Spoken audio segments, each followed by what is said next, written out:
Hello दोस्तों, आप सभी का स्वागत है मॉडर्न क्लासरूम में। सबसे पहले आप सभी को मेरी तरफ से गुड मॉर्निंग।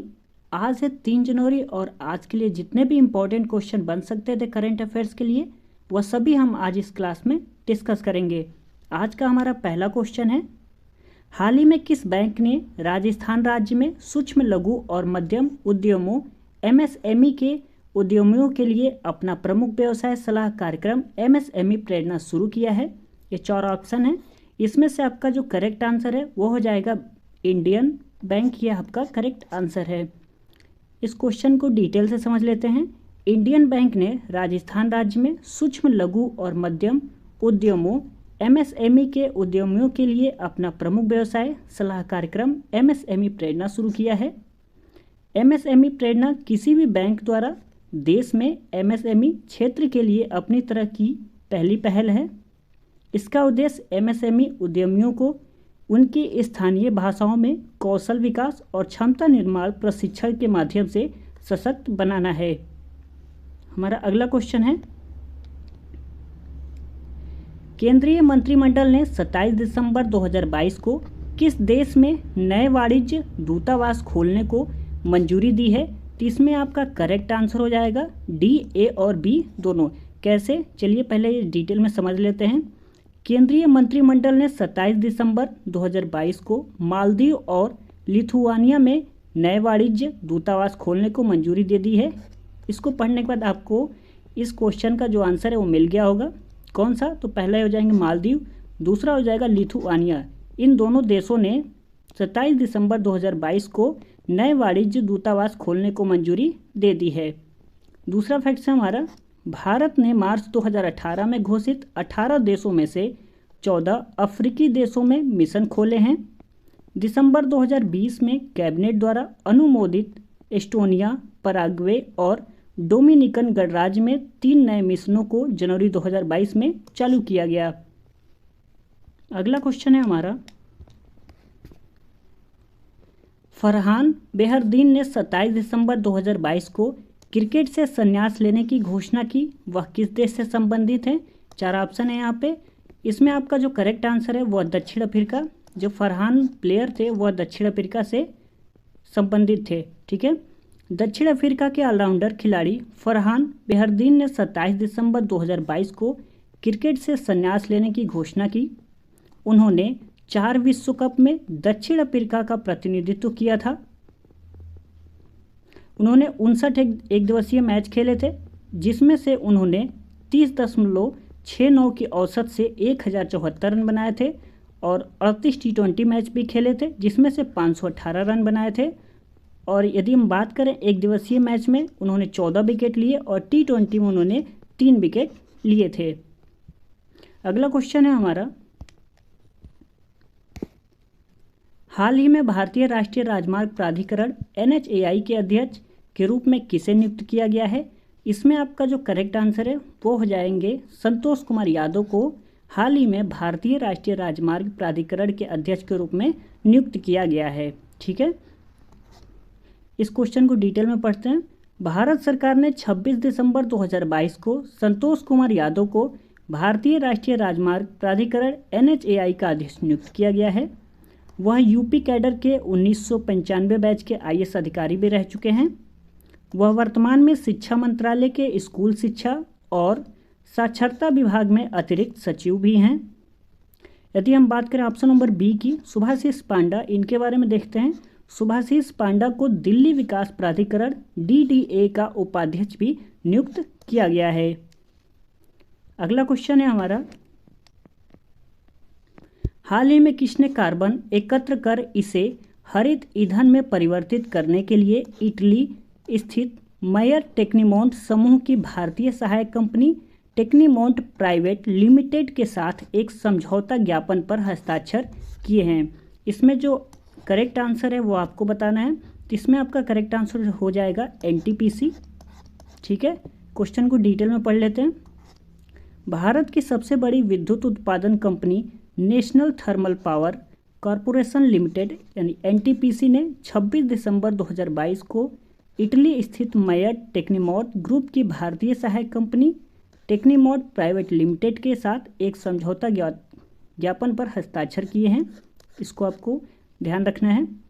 इस हरित मेथनॉल परियोजना में एनटीपीसी के विद्युत संयंत्रों से कार्बन प्राप्त करना और उसे हरित ईंधन में परिवर्तित करना शामिल है। इस बात को आपको ध्यान रखना है। अगला क्वेश्चन है हमारा,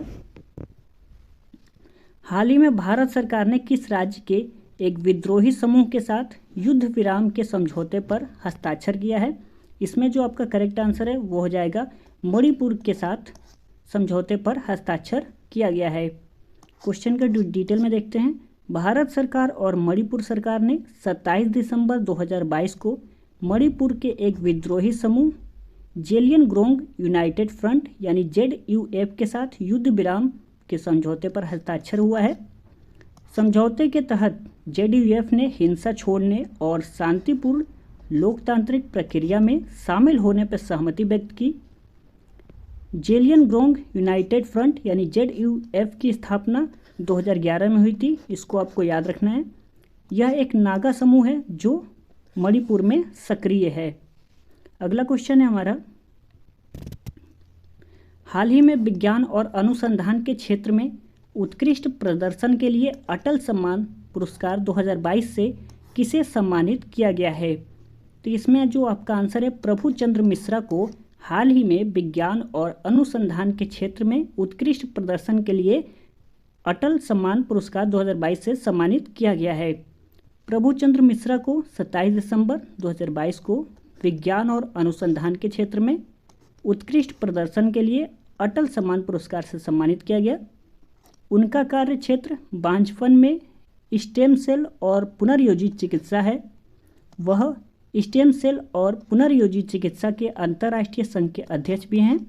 उन्होंने stem cells and regenerative medicine in infertility नामक एक किताब भी लिखी है।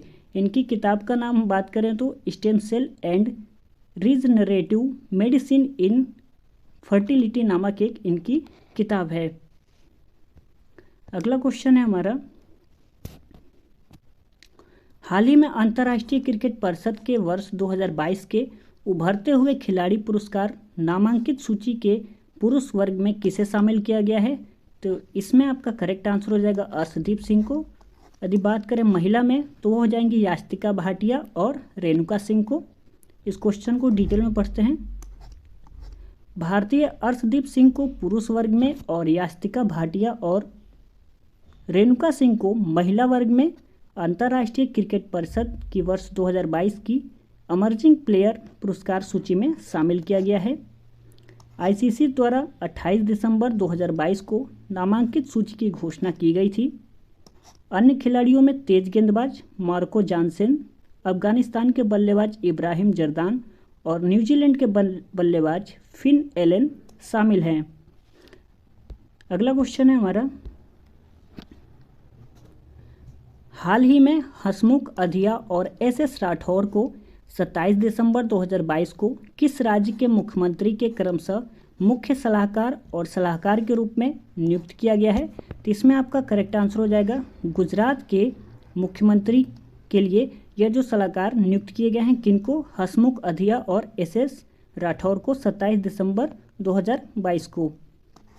क्वेश्चन को डिटेल में पढ़ते हैं। हसमुख अधिया और एसएस राठौर को 27 दिसंबर 2022 को गुजरात के मुख्यमंत्री भूपेंद्र पटेल के क्रमशः मुख्य सलाहकार और सलाहकार के रूप में नियुक्त किया गया है। एसएस राठौर गुजरात सरकार के सड़क और भवन विभाग के पूर्व सचिव भी हैं। अधिया वर्तमान में बैंक ऑफ बड़ौदा के गैर कार्यकारी अध्यक्ष और गुजरात केंद्रीय विश्वविद्यालय के कुलाधिपति के रूप में कार्यरत हैं। ठीक है।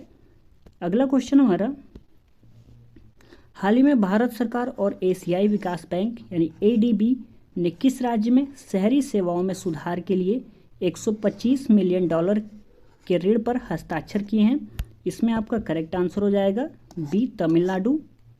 भारत सरकार और एशियाई विकास बैंक यानी एडीबी ने 27 दिसंबर 2022 को तमिलनाडु राज्य में शहरी सेवाओं में सुधार के लिए $125 मिलियन के ऋण पर हस्ताक्षर किए। 3 शहरों में जलवायु लचीला, सीवेज संग्रह और उपचार और जल निकासी तथा जल आपूर्ति प्रणाली विकसित करने के लिए इस पर हस्ताक्षर किया गया है। यदि हम बात करें एशियाई विकास बैंक के अध्यक्ष के बारे में तो वो हो जाएंगे मसात्सुगु असाकावा, ये हो जाएंगे एशियाई विकास बैंक के अध्यक्ष। ये आपको ध्यान रखना है। आज के लिए बस इतना ही। यदि वीडियो आपको पसंद आया तो प्लीज़ इस वीडियो को लाइक कर दें। चैनल पर नए हैं तो चैनल को सब्सक्राइब कर लें।